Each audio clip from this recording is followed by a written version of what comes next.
What would you do if you inherited 800 baseball cards from 1933 and 1934? Here's a story for you. Hey, it's Mike. Thanks for tuning back in.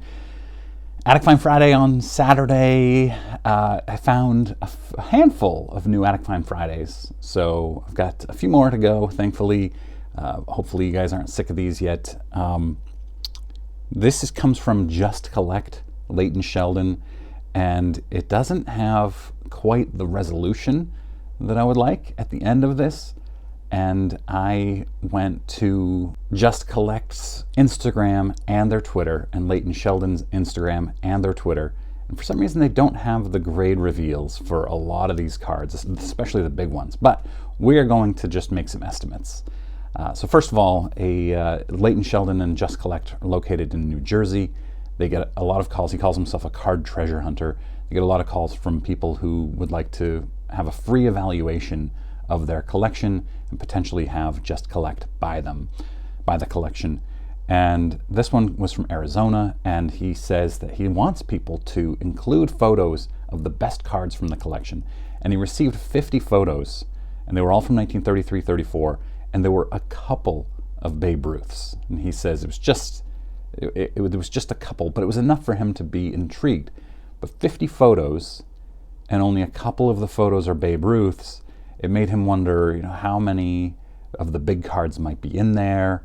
But he flew out to Arizona, and he said it was extremely hot there. And he drove to the owner's house, and he pulls out, and all the cards are loose, 100% of them. No sleeves, no top loaders, no nothing. And to me, the fact that they only showed a couple of Babe Ruths, and there are a lot more, and Lou Gehrig's, and that they are in these in a box loose, tells me that these guys are not collectors, and it's probably true. So the original collector was the grandfather of these two brothers that called Just Collect. The grandfather had passed away long ago, leaving the cards to his son.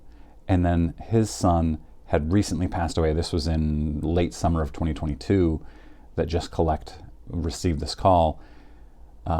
So the son of the original collector had passed away and left the safe deposit box for the brothers, the son or the grandson of the original collector. And they found them and probably Googled what to do with these cards.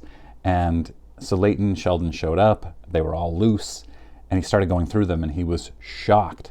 There were 22 Babe Ruth and Lou Gehrig cards from 33-34 Goudey, and about 600 Goudey cards, and then another 200 of various early to mid-30s sets. So let's talk through what Leighton Sheldon found in this collection. Card number 144 of 33 Goudey, Babe Ruth swinging a bat. There were 3 of these. So not too shabby. There are only 1,500 in the PSA population. It looks like they went through SGC. I know that they did for some of the lower level cards because I have some of the results on those. I'll show those towards the end. I assume they also went through SGC for the bigger cards too. To give you an idea of what a PSA 3 would sell in this card, about $15,000. That's roughly recent sales. They also had 4 of Babe Ruth card 181 with the green background. There are about 1,200 of these in the PSA population. Similarly, a PSA 3 sells for $10,000 to $15,000. There are 2 of the yellow Ruth card, number 53. This one's a little bit rarer. There are 1,100 in the PSA population. PSA 3 sells for about $20,000. There were 3 of card 149, which is the same photo, but has a red background. Also about 1,100 in the PSA population, and similarly a PSA 3 sells for between $15,000 and $20,000. There are also 5 Goudey Gehrigs. Cards number 92 and 160 match, except they have a different number on the back. Card number 92 has 1,600 in the PSA population. Card number 160 has about half that.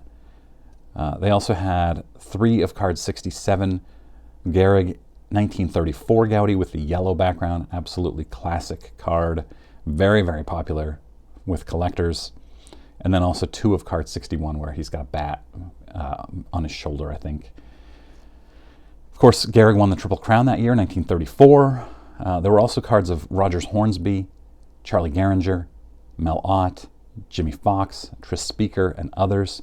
There were 2 of Mo Berg Goudey cards. Mo Berg, of course, was a catcher who didn't have a great career but went on to become a spy.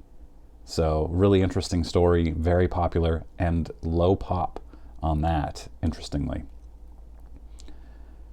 So I don't know how long these have been stored in the safe deposit box. I watched videos, I read half a dozen articles about this.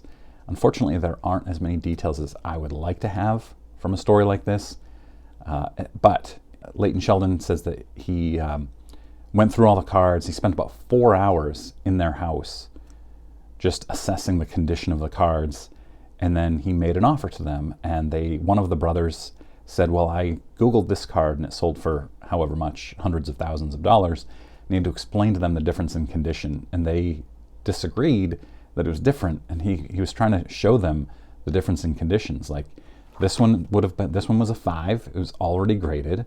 And here's what that looks like. This one looks more like a 3. And here's the difference in the value of those. And this is, I would imagine, is very common when card companies are buying vintage collections. You know, you see this on Chasing Cardboard a lot, so it would seem to be pretty prevalent. He made them an offer. They ended up ultimately accepting their offer, his offer, and one of the brothers drove him to a bank to get a certified check to pay for it. And he put the cards, still loose, by the way. I feel like I would probably have sleeves and top loaders with me, but he put them still loose in a cheap box so as to not arouse suspicion of carrying around something really valuable around whatever city he was in Arizona. I don't know if that's smart. I'm not really sure. He talked about, you know, having a case handcuffed to him or something. Seems like you could do something a little bit more safe than that, like sleeves and top loaders at least in a box. And then he hopped on a plane and flew back with the box. Didn't check it, of course. I don't think I would either. I think I would just have it as my carry-on and just hold it on my lap. So then he displayed them in his shop in New Jersey for a little while. Then he sent them off for grading.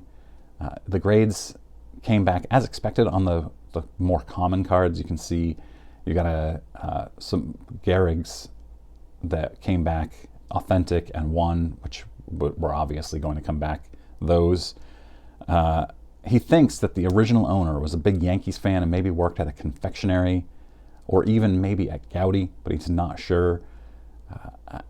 I would ask these questions of the brothers, and maybe they didn't know. That's very possible. But I would be very curious about this kind of thing. And in those 4 hours, I'd probably spend more time talking to them about the story than I would, and that's probably why I wouldn't be a successful card dealer. But they said on their Instagram, Just Collect said that they would be showing more of these when they come back from grading, but they never did. And I looked everywhere, and maybe they never got them back from grading. Maybe somebody bought them immediately. Maybe, I don't know. These are obviously highly desirable liquid cards, so it's likely that somebody just bought them and they never took a picture of them, never revealed the grades. I'm not sure, but it's still an awesome story, awesome collection. He never said how much he paid for it. I'm guessing he probably paid, and he talked about that it was worth tens of thousands. He said, I know you want it to be worth millions of dollars or hundreds of thousands, but you still have tens of thousands of dollars worth of cards here. So they also did say that they got a full Goudey set, 1933 Goudey set out of it. I think the Goudey set has, 234 cards or 254 cards, something like that. And there were 600 of them. So that makes sense. Very cool stuff. Let me know in comments what you would do. Would you sleeve them up? You probably would because you're a collector. Yeah, just a really cool story. If you're new here, make sure you're subscribed. Also, lastly, I now have a newsletter that I'm rolling out this weekend. I will have more details on it tomorrow in my Sunday morning video. All right, thanks very much for watching.